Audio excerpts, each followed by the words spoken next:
Good morning, champion. This is Professor R. Surin from Government College of Technology. I am having my technical champion Kavipriya along with me. So, என்ன பார்க்க போறோம்னா இன்னைக்கு engineering மெக்கானிக்ஸ்ல ஒரு சூப்பரான question எடுத்து வந்திருக்காங்க. என்ன கேள்வி பாப்போம். When two bodies of mass m and 2m are connected by light inextensible string and pass over smooth pulley with mass m on your left side, then option A, tension in both sides of string will be equal. Option B, tension in the left part of the string will be twice than in right part. Option C, tension in the left part of the string will be half of that in right part. Option D, none of the above. நம்ம வந்து நார்மலா prepare பண்றோங்க அப்படின்னா வந்து option C அப்படி தான் சொல்லுவாங்க. Option C தான் வந்து எல்லாருமே சொல்ற நார்மலா ப்ரிப்பேர் பண்ணுவாங்க. ஏன்னா வந்து அது எம் இருக்கு, இது 2m இருக்கு. ஸோ வந்து லெஃப்ட்ல வந்து எம்னு சொல்லிட்டாங்க, லெஃப்ட்ல எம், ரைட்ல சொல்றாங்க, ரைட்ல லெஃப்ட்ல எம்னா ரைட்ல 2m அப்படின்றது. ஸோ வந்து லெஃப்ட்ல எம் இருக்கனால லெஃப்ட்ல வந்து டென்ஷன் இந்த part of string will be off. So இதை விட இது ஆஃப் இருக்கனால என்ன தீர்ப்பு வழங்குவாங்கன்னா, இப்போ இங்கே 2m இருக்குன்னா இங்கே m இருக்குன்னா ஸோ இங்கேயும் ஆஃப் தான் இருக்கும் அப்படின்றது ஒரு நார்மலாக யோசிக்கிறவங்க.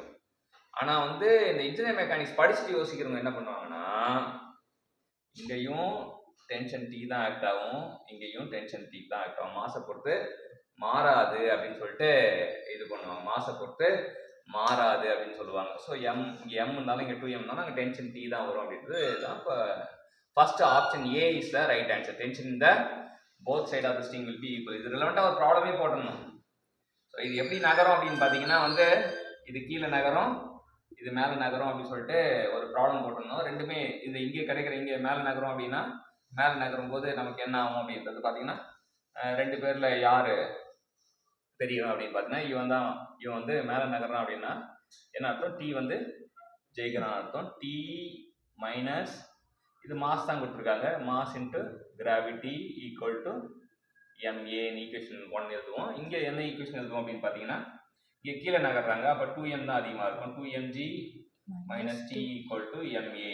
இந்த ரெண்டு ஈக்குவேஷன் இது பண்ணி பயன்படுத்தி டீயை கண்டுபிடிச்சிடணும். டி இப்போ இங்கே பார்த்தீங்கன்னா டி ஈக்குவல் டு மாஸ், இங்கே எம் இருக்கனால ஸோ நம்ம இங்கே கேபிட்டல் எம்ஏ யூஸ் பண்ணிப்போம். இங்கே மாஸ் 2m இருக்கனால இங்கே 2m யூஸ் பண்ணிப்போம் அப்படின்னு வச்சு அப்போ ரெண்டுத்தையும் ஈக்குவேட் பண்ணோம் அப்படின்னா T equal to MG plus MA. இங்கே பார்த்தீங்கன்னா D equal to 2mg minus 2ma. இப்போ ரெண்டுமே ஈக்குவேட் பண்ணால் நமக்கு ஒரு விஷயம் தெரியும். mg plus ma equal to 2mg minus 2ma போட்டால் m எல்லாத்துக்கும் கேன்சல் பண்ணிடலாம். அப்போ g plus a equal to 2g minus 2a. அப்போ 2a எந்த போனோம்னா 3a, இந்த g எந்த போனோம்னா g. அப்போ a ஈக்குவல் டு g/3ன்னு சொல்லிட்டு ஒரு ப்ராப்ளத்தை சால்வ் பண்ணணும். ஏற்கனவே பழைய ப்ராப்ளம் சால்வ் பண்ணி உங்களுக்கு சொல்லியாச்சு. ஏற்கனவே கஷ்டமான ஒரு விஷயத்தை ஏற்கனவே சொல்லி சால்வ் பண்ணி முடிச்சாச்சு. சரியா? முடித்த பிறகு ஒரு ஈஸியான கொஸ்டினுக்கு வந்து வரும்போது நம்ம என்ன பண்ணணும், தீர்ப்பு வழங்க ரெடியாக இருக்கணும். இல்லைன்னா என்ன ஆகும் அப்படின்னா, ஏற்கனவே முடித்த கொஸ்டின் வந்து படித்ததுக்கு அர்த்தம் இல்லை. முடிச்சாச்சு ஒரு கொஸ்டினை இந்த மாதிரி போட்டு சால்வ் பண்ணி முடிச்சாச்சு. இப்போ சப்பையாக ஒரு கேள்வி கேட்குறாங்க.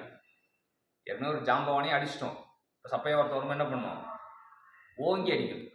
அதை விட்டுட்டு நம்ம எனக்கு தெரியாது சாமி என்னை விட்டுருங்க சாமி அப்படின்னீங்கன்னா இல்லை, நீங்கள் எங்கேயோ அடி வாங்குதுன்னு அர்த்தம். ஒவ்வொரு கேள்வியும் இம்பார்ட்டன்ட். நீங்கள் என்ன பண்ணணும் அப்படின்னா, நீங்கள் ப்ராக்டிஸ் பண்ணும்போது ஒவ்வொரு கேள்வியும் இம்பார்ட்டன்ட். ஒரு கேள்வியை ப்ராக்டிஸ் பண்ணிங்கனாலே அடுத்த கேள்விக்கு தயாராகிடுவீங்க. பிரச்சனை என்ன வருது, எங்கே வருது அப்படின்னா, ஒரு கேள்வியை ப்ராக்டிஸ் பண்ணும்போது அதை உண்மையாக ப்ராக்டிஸ் பண்ணமா, கொஸ்டின் வரும்போது உண்மையாக ப்ராக்டிஸ் பண்ணி தான் இந்த கேள்விக்கு கரெக்டாக ஆன்சர் பண்ணிடுவோம். அதான் ஆன்சர் ப்ரூவ்ட். இப்போ இந்த கேள்விக்கு பதில் சொல்ல முடியல அப்படின்னா என்ன அர்த்தம், ஏற்கனவே பார்த்த கேள்வி வந்து சரியாக பார்க்கணும்னு அர்த்தம். ஒரு கேள்வியும் வந்து உண்மையாக பாருங்க, அப்போ தான் வந்து கரெக்டாக சால்வ் பண்ணும்போது ஈஸியான கேள்விக்கும் போது ஆன்சர் வரும். சரியா? ஸோ இந்த கேள்விக்கான ஆன்சர் வந்து 2 பாடி m 2m கட்டி தொங்க விட்டா என்ன வரும், டென்ஷன் போத் சைடு ரெண்டு பக்கமும் டென்ஷன் வந்து ஈக்குவலாக இருக்கும். அதுதான். ஸோ இன்னைக்கு ஒரு சூப்பரான ப்ராப்ளத்துக்கு கவிப்பிரியா வந்து ரெண்டு பக்கமும் டென்ஷன் ஈக்குவலாக இருக்கும் அப்படின்னு சொல்லிட்டு நமக்கு தீர்ப்பு வழங்கியிருக்காங்க. இந்த டெக்னிக்கல் தீர்ப்பு வழங்கின கவிப்பிரியாவுக்கு தேங்க்யூ.